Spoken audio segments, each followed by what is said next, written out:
Hello friends, my dear colleagues and dear students. जैसा कि पिछले वीडियो के अंदर आपको हमने बताया था कि टाइप्स ऑफ लेटर्स क्या होते हैं, एक लेटर का फॉर्मेट कितना आवश्यक होता है लेटर राइटिंग के अंदर, और उसमें साथ में हमने आपको बताया था कि आने वाले उसके अंदर हम आपको ये बताएंगे कि किस तरह से ऑफिशियल लेटर को हम बनाते हैं, और उसके अंदर कुछ कॉमन वर्डिंग होती है जिसका इस्तेमाल हम लगभग हर एक पर्टिकुलर टाइप ऑफ लेटर के अंदर हम कर सकते हैं। तो आज आपके लिए एक ऑफिशियल लेटर लेकर आए हैं जिसमें हम आपको ये भी बताएंगे कि फॉर्मेट का प्रॉपर्ली यूज कैसे करना है, और साथ में उस स्टेटमेंट के अकॉर्डिंगली वो कॉमन वर्डिंग्स कौन सी हैं और कैसे उनका इस्तेमाल करना है।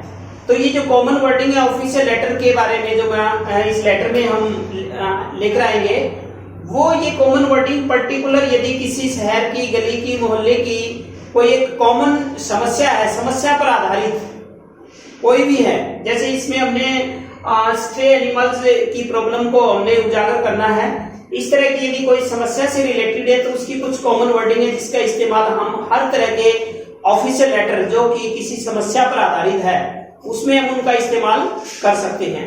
तो चलिए, सबसे पहले फॉर्मेट के अनुसार सबसे पहले हमें फॉर्मेट स्टेटमेंट में से अपना एड्रेस निकालना होता है। तो इसके अंदर हमारा एड्रेस दे रखा है, यहाँ पर दे रखा है कि आप सोशल वर्कर हैं और आप इस जगह पे रह रहे हैं, तो उसमें से हम अपना एड्रेस निकालेंगे। हमने हाउस नंबर 1125 सेक्टर 25 फरीदाबाद, और उसके नीचे हमने उसके अंदर डेट लिख दी। अब दूसरे नंबर पे हमें पता है फॉर्मेट के अनुसार एड्रेस ऑफ द एड्रेस ही लेना है, वो भी हमें स्टेटमेंट के अंदर दे रखा है, जिसमें किसको हम पत्र लिख रहे हैं वो होता है एड्रेस ऑफ द एड्रेस ही। तो इसमें पता है कि हमें किसको लिखना है, right a letter to the commissioner को लिखना है, नगर निगम ऑफ योर सिटी। अब इसमें हमें अपने आप पता है ऑफ योर सिटी यानी अपनी सिटी के, तो आपका एड्रेस में आप कौन सी सिटी के हैं, फरीदाबाद के, तो यहाँ पर भी आप फरीदाबाद के कमिश्नर को लिखना है। ये नहीं है कि आपने सिर्फ इतना ही लिख दिया द कमिश्नर नगर निगम और नीचे कुछ ना लिखे, प्लेस का नाम भी लिखना जरूरी है।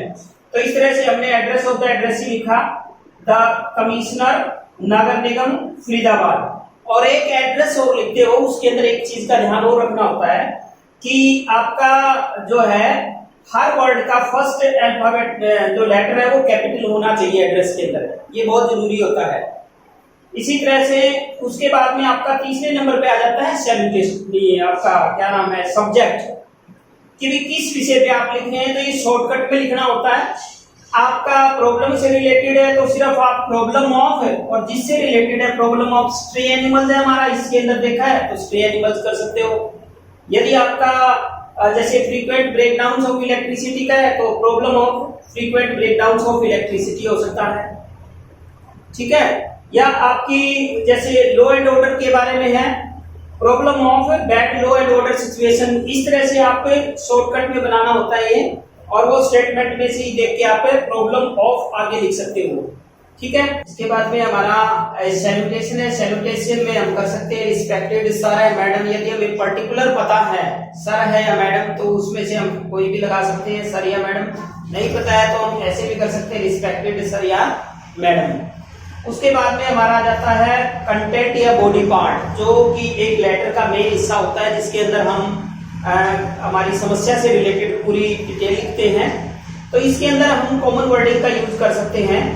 तो मैं ये स्टार्टिंग के अंदर आप देख रहे हैं हमने कॉमन वर्डिंग यूज की है, और यहाँ स्ट्रे एनिमल के बाद में हमने यहाँ तक डेस्क तक ये हमने अपनी तरफ से लाइन लिखी है, और नीचे फिर कॉमन वर्डिंग शुरू हो जाती है। तो आप देख लीजिए कि ऊपर की 2-3 लाइन होगी, नीचे की 2-3 लाइन, 6-7 लाइन तो आपकी कॉमन वर्डिंग में कर सकते हो। यदि 2 या 3 लाइन आप अपनी तरफ से कंसर्न टॉपिक पे जोड़ सकते हैं तो आपके अच्छे अंक आ सकते हैं, और बनाना भी कोई ज्यादा मुश्किल नहीं होगा। तो चलिए हम देखते हैं।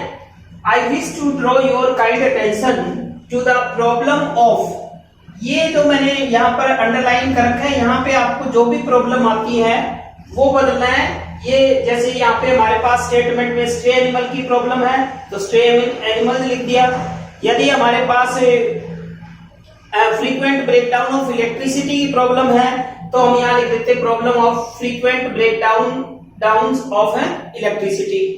यदि इसके अलावा हमारे जैसे शॉर्टेज ऑफ वाटर की प्रॉब्लम है तो यहाँ लिखते हैं problem of shortage of water in our city या कॉलोनी, जो भी है सिटी या सिटी है तो सिटी, कॉलोनी है तो कॉलोनी, मोहल्ला है तो मोहल्ला, इस तरह से हम चेंज कर सकते हैं। तो फर्स्ट लाइन हमारी कॉमन है सिर्फ यहाँ पर, और यहाँ पर हमें थोड़ा चेंज करने की जरूरत है जैसी भी स्टेटमेंट हो।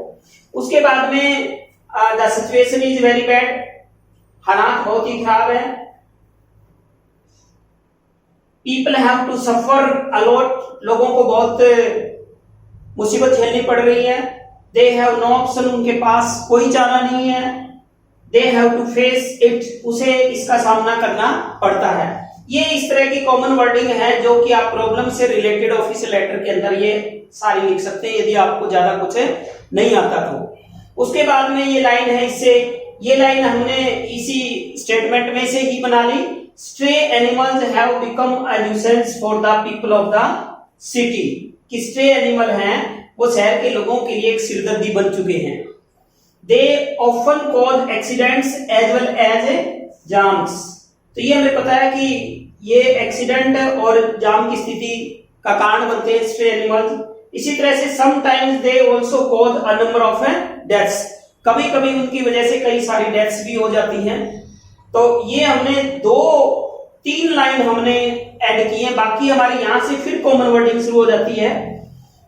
डेलीगेशन ऑफ रेजिडेंट्स, डेलीगेशन होता है ग्रुप, इकट्ठे जो समूह में मिलकर किसी समस्या को लेकर किसी अधिकारी से मिलने के लिए जाते हैं, उसको हम डेलीगेशन बोलते हैं।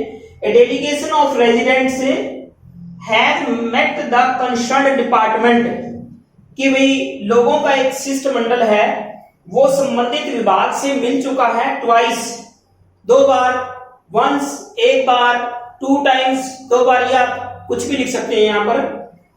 बट इन वेन, इसका मतलब है लेकिन उनकी जो संबंधित डिपार्टमेंट से मिले उनका मिलने का कोई फायदा नहीं हुआ, उनकी वो वार्तालाप बेकार गई। ये हमारा पूरा बॉडी पार्ट है, तो इसमें देख लीजिए कि कितनी हमने कॉमन वर्डिंग का इस्तेमाल किया और कितना हमने अपनी तरफ से लिखा है। तो ये है। इसके बाद में ये बॉडी पार्ट के बाद में उसमें बताया था हमारी आती है कंक्लूडिंग लाइन, जो कि बॉडी पार्ट से अलग करके लिखनी होती है।